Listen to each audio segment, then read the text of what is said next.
Hey everyone, welcome to another Daily Dose. Today's topic is pretty tough because it gets at our hearts. And that's the beauty of what Jesus does in the Gospels is he's not dealing with just external actions. He's going after our hearts. And oftentimes in religion, what we want to do is we want to take rules and sins and be able to say, yes, I'm following these, and no, I'm not doing those, and just be able to check them off our list. But that's religion. That's what the Pharisees fell into. That's what people still to this day fall into. But Jesus goes beyond just checklists and making sure that we're following a bunch of rules, where he's going after our hearts. And he does that today in this passage during the Sermon on the Mount, where he takes an Old Testament law and he doesn't get rid of it, he just adds to it. Where instead of just dealing with an external action, he's now going into people's hearts to make sure that our hearts are clean and not just looking good on the outside. And that's in this whole section of the Sermon on the Mount. He's taking 6 Old Testament laws and he's going a step deeper with them. Before we read the passage for today, I want to give us an image to think about when it comes to that. And the picture is of an iceberg. And what we know about icebergs is that they're somewhat small on the top. From what we can see above the sea level is that they don't look that intimidating and they're small and could, easily move around them. And that was what doomed the Titanic, is it didn't look too big. But underneath the water, they are fierce and huge in size.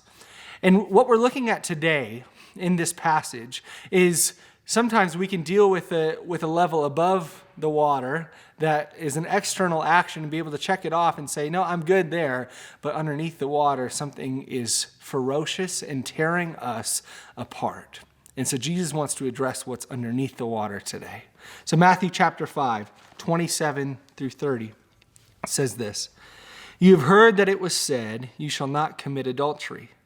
But I tell you that anyone who looks at a woman lustfully has already committed adultery with her in his heart.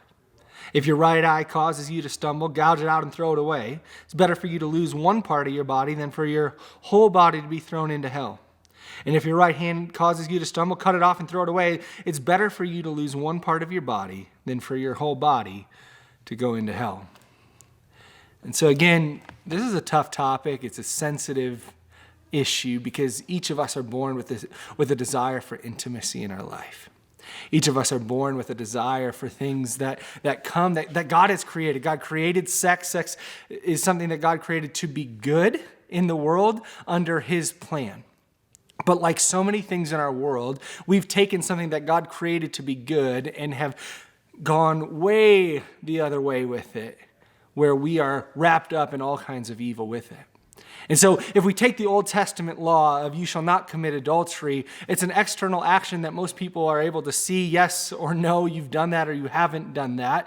We can check that off like, nope, I've never done that, I'm good. And that's what the Pharisees would do. Like, I've never committed adultery, so I'm good, I'm following you in this area of my life. But underneath the waters, where Jesus is going with this in our hearts, he takes it a step deeper and he says, no, but even if you look at a woman lustfully, even if you look at a man lustfully, there's something broken inside of your heart. And I want to just really quickly clarify, this is not noticing beauty. It is looking at someone with lustful intent, as the ESV would say in verse 28, where we're going places in our mind that are creating lustful thoughts and desired actions. And so Jesus is taking this subject and he wants to address our hearts where, is there something broken within us? Is there something that is eating us up on the inside where even though it might not be seen from the outside world, are we struggling and being torn down by sin because of the thoughts within us? Because if so, Jesus would say, and he's not speaking literally to cut out our eyes or hands, but he's saying, fight off this sin with all that we have. Don't deal with it passively. Don't deal with it in a nonchalant way, but decisively get rid of that sin in your life. I know that this is an area that so many struggle with. And so today, let this be a reminder that Jesus desires purity in our hearts in this area. that he desires us to seek him above any other thing. That even though he created sex to be good and to be experienced within the confines of marriage, that we would desire intimacy with him first and foremost, and then desire to live within his way and within his purpose instead of seeking it out in a worldly way. And so, church, today, if this is an area of struggle, our challenge is to fight this with all that we have, and that we would give God complete and total control of our hearts, our minds, and our thoughts. And know that there are others praying and fighting with you in this really difficult area. Let's fight this together.